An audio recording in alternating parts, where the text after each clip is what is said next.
Bonjour tout le monde, comme annoncé, voici l'interview prise au Bar Citizen de Bruxelles le 22 juin 2019 de Silky Nael, président de Pulsar 42.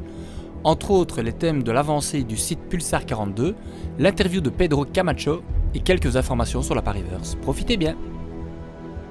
Bonjour tout le monde, ici Commander Fran, alors nous sommes ici au Meltdown de Bruxelles et c'est le Bar Citizen de Bruxelles. Alors, je suis en compagnie de Silky, bonjour Silky. Salut tout le monde. Alors, j'espère que tu vas bien. Bah écoute, oui, très bien. Il fait chaud, il fait bien, il y a bien du monde déjà, donc oui, on est content. On me dit ici qu'il y a des cocktails qui ont été spécialement, j'allais dire affrétés, mais imaginés pour aujourd'hui. Peux-tu en dire plus ? Bah écoute, oui, ils nous ont fait un shooter, un cocktail et un cocktail sans alcool. Ils sont bien. On a surtout goûté le cocktail avec alcool, il est bien, mais on le regoute régulièrement pour être sûr. J'ai 3 petites questions pour toi. Le site est désormais online donc depuis dimanche dernier, hein, ça fait 6 jours. Quels sont les premiers retours des personnes qui sont sur le site ? Quels sont les retours des personnes ? Bah écoute, alors pour le moment c'est encore un site qui est assez light, il n'y a pas encore énormément de fonctionnalités dessus, mais on a voulu quand même intégrer quelque chose, même s'il n'y a pas encore le forum, il n'y a pas encore toute la géolocalisation, etc. qu'on veut mettre dessus, mais les premiers retours, surtout par rapport au visuel, sont assez positifs, les gens sont très contents, surtout d'avoir une version sombre et une version claire. Ça, c'est quelque chose que les gens ont beaucoup aimé. Donc voilà, c'est assez intéressant et on est content de voir que jusqu'ici, les gens sont ravis de trouver le site ergonomique, de trouver le site complet, facile d'accès. Voilà, il y a encore beaucoup de choses à rajouter, mais pour le moment, les retours sont plutôt positifs. On est content. Moi, je l'ai testé visuellement, c'est vraiment pas mal du tout. C'est fluide, l'interface est très agréable et franchement, chapeau. Donc... Alors, quelque chose que j'ai vu cette semaine et qui m'a un petit peu mis des frissons, j'ai vu l'interview de Pedro Camacho. Alors, c'est vrai que c'est une ancienne vidéo, mais que voilà, elle avait mis un certain temps suite à des problèmes techniques, mais franchement, elle n'a pas perdu une fois montée de sa magie. Comment c'était de discuter avec ce grand monsieur ? Alors, c'était littéralement, je ne vais pas dire que c'était un rêve, mais c'était assez surprenant d'avoir quelqu'un comme ça qui était tellement généreux. Parce que, allez, on s'attendait à devoir un petit peu pousser pour avoir les questions, pour avoir des réponses, un petit peu des infos. Et en fait, le mec, on lui pose une question et il parle pendant 1 heure. On a eu 3 heures d'interview, littéralement. Le pauvre Snakem a dû faire des coupes et des coupes et des coupes. Et tout est super passionnant, donc c'était super difficile pour nous de réussir à avoir un modèle qui était un petit peu plus, on va dire, facile à regarder pour les gens. Parce que déjà 1 heure, c'est long pour une vidéo sur YouTube, c'est déjà pas évident. Mais au final, en fait, ça s'est super bien passé. Les gens qui l'ont vu, il y en a beaucoup qui disaient ouais, on avait quand même peur d'un peu s'ennuyer parce que bon, la musique, est-ce que c'est vraiment passionnant ? Ouais, ok, c'est sympa, mais bon. Et en fait, les retours qu'on a eus sont tous pareils. C'est vraiment ouais, on s'attendait à s'embêter, à pas être passionné, mais en fait, le mec est tellement, on sent qu'il est tellement passionné dans ce qu'il dit, dans ce qu'il fait, qu'au final, en fait, l'heure passe toute seule. Moi, c'est une interview que j'avais pas regardée. J'ai refusé de la sous-titrer parce que j'avais pas envie de me sous-titrer moi-même. Et en fait, quand je l'ai revue, je l'ai redécouverte 1 an et demi plus tard. Et j'avais le même frisson et les mêmes étoiles dans les yeux. C'était vraiment, vraiment fou. Et c'est vrai que, étant donné que c'est une interview... Allez, on a entendu la musique du 600i 2 ou 3 jours avant tout le monde. Et du coup... Sans savoir que c'était le 600i. Exactement, parce qu'en fait, il nous a dit « Ah oui, alors voilà, les fans ont beaucoup demandé des pubs de vaisseaux, ils en ont demandé beaucoup, donc Chris Roberts m'a demandé d'en refaire. Donc voilà une pub qui devrait sortir à un moment dans l'année. On ne savait pas que c'était une pub qui devait sortir 3 jours plus tard, évidemment. Et donc il nous fait écouter le début, où on a ce côté violon très typique de la pub du 600i qui s'accorde et tout, et la symphonie qui commence. Et donc on était, mais tous les 3, Hawk, Snakem et moi-même, on était tous les 3 comme ça. Et alors du coup, évidemment, quand moi j'étais à la Gamescom avec Lomelinde et Aaron Kane, dès que j'ai entendu les premières notes, je l'ai reconnu et je les ai tirées. Je l'ai entendu, je l'ai déjà entendu, je la connais. C'était assez fou, donc ouais, c'était un grand moment pour nous de l'entendre composer, de le voir, c'était vraiment magnifique. Il parle de son fils, c'est vraiment une interview de passionné, c'est vraiment fou, c'est vraiment très très chouette.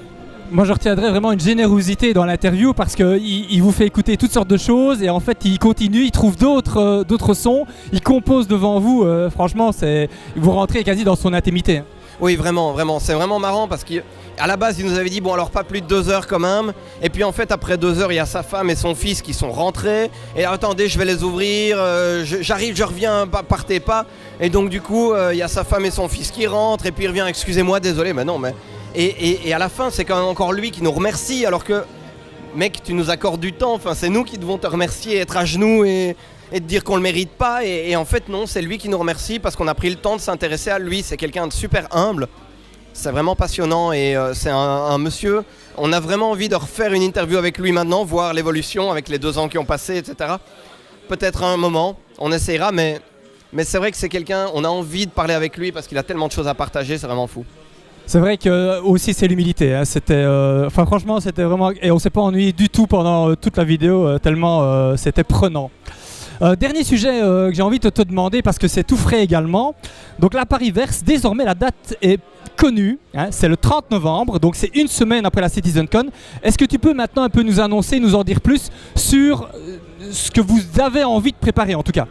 Alors, bon, tout ce que je vais dire ici est à prendre avec des pincettes parce que ce sont des choses, comme tu le dis très bien, qu'on a envie de faire, mais on est quand même tributaire de Méliès. Méliès eux-mêmes, ils doivent, donc l'école doit un petit peu se positionner sur l'année prochaine. Or, l'année prochaine, ils ne savent pas combien d'élèves ils ont, donc ils ne savent pas encore eux-mêmes comment est-ce qu'ils vont arranger l'école pour que les classes correspondent. Donc ils ne savent pas encore nous dire quels locaux on va pouvoir avoir pour la prochaine. Mais dans les choses qu'on peut... Alors, chose certaine, c'est qu'on va faire un concours de cosplay. Ça nous a été demandé. On avait commencé à faire un petit peu, on avait un Space Marines en armure complète. Moi-même, j'étais en costume d'officier de la marine. Donc voilà, on avait voulu un petit peu lancer le truc. Et donc pour cette année, on va avoir un costume de cosplay. On va faire, un concours de cosplay. Et sinon, on va essayer aussi, alors ça c'est à prendre avec des pincettes comme je le disais, mais on va essayer de faire une espèce d'exposition. Proposer aux gens de la communauté de faire quelque chose artistique sur un thème que CIG nous donnera dans le cadre de la Paris-Verse. Et si tant est qu'on ait des développeurs de CIG qui viennent, on demanderait aux créateurs, donc aux développeurs de CIG de venir et de simplement jouer les juges et de choisir les personnes qui méritent le plus d'après eux de remporter le prix. Et donc ça c'est quelque chose qui s'adressera non seulement à la communauté, mais aussi aux élèves de l'école Georges Méliès, parce qu'on veut remercier Méliès et que Méliès s'y retrouve un petit peu une plus-value. Et donc si maintenant on a quand même la possibilité d'avoir des développeurs qui entendent parler de certains noms, qui sont des élèves, qui sortent de l'école Méliès, que l'école Méliès puisse montrer le savoir-faire qu'ils apprennent à leurs élèves, c'est quand même tout bénef. Non seulement pour le studio qui recrute, mais aussi pour l'école et pour nous en tant qu'intermédiaires. Donc tout a gagné pour nous. Voilà, ça fait partie des choses qu'on aimerait bien mettre en place. Mais sous quelle forme, vous ne savez pas encore? Screenshot, artwork, vous ne savez pas encore? Ça va très fort dépendre de la thématique que va nous donner CIG. Mais dans tous les cas, on veut faire vraiment une espèce de petit musée que les gens qui viendront pourront visiter. Donc dans tous les cas, ce sera quelque chose de physique. Donc même si c'est un screenshot, la personne qui participe devra l'imprimer, l'encadrer, faire quelque chose de propre qu'on peut afficher. Voilà. Eh ben, merci beaucoup Silky, on se réjouit d'être à la Paris-Verse, on prend rendez-vous en tout cas le 30 novembre, réservé, en tout cas, en plus ici on a la chance que la CitizenCon est en Europe, donc je sais qu'il y aura beaucoup de monde à la CitizenCon, et si la Paris-Verse c'est une semaine après, c'est pour pouvoir avoir les infos, débriefer, créer de l'émulation autour de la communauté, et je suis sûr que vous serez au rendez-vous. Voilà, merci beaucoup Silky. Et écoute, merci à toi, et au plaisir de vous voir à la Paris-Verse. Et nous on va profiter en tout cas du bar Citizen de Bruxelles tout de suite. Voilà, merci à tous et c'était Commodore Fran et on se voit. Salut, ciao ciao. Cette vidéo est désormais terminée. Pour suivre d'autres événements IRL, des interviews, des vidéos sur Star Citizen, abonnez-vous. Et je remercie déjà les abonnés existants. Rendez-vous tous les dimanches ou presque à 19 h pour l'émission Le Streamer du Dimanche. Connectez-vous sur le Discord pour toutes les infos sur la tenue des émissions et leur contenu. Pour apporter un Envie Laro, c'est toujours possible, voir le lien en description. Je vous embrasse tous et à la prochaine pour d'autres aventures.